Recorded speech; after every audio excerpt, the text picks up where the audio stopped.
অনেক দিন থেকেই আমার একটি পাহাড় কেনার শখ, কিন্তু পাহাড়কে বিক্রি করে আমি জানি না।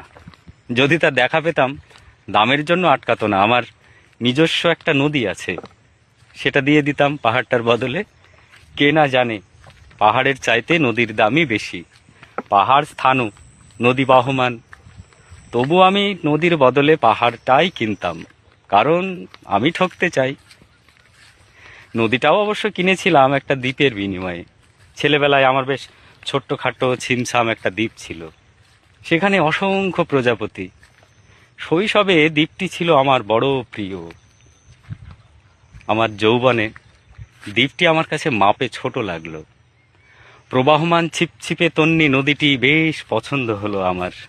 বন্ধুরা বলল, ওইটুকু একটা দ্বীপের বিনিময়ে এত বড় একটা নদী পেয়েছিস, খুব জিতেছিস তো মাইরি।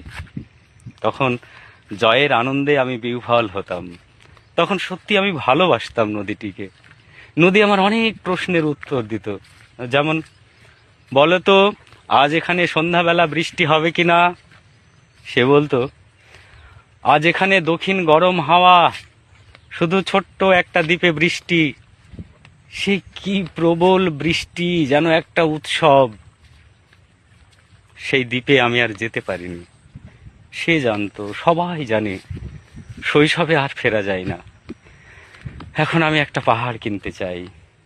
সেই পাহাড়ের পায়ের কাছে থাকবে গহন অরণ্য।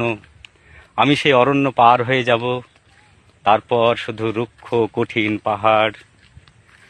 একেবারে চূড়ায়, মাথার খুব কাছে আকাশ, নিচে বিপুলা পৃথিবী, চরাচরে তীব্র নির্জনতা। সেখানে আমার কণ্ঠস্বর কেউ শুনতে পাবে না। আমি শুধু 10 দিককে উদ্দেশ্য করে বলবো, প্রত্যেক মানুষই অহংকারী। এখানে আমি একা, এখানে আমার কোনো অহংকার নেই। এখানে জয়ী হওয়ার বদলে ক্ষমা চাইতে ভালো লাগে। হে 10 দিক, আমি কোনো দোষ করিনি, আমাকে ক্ষমা করো।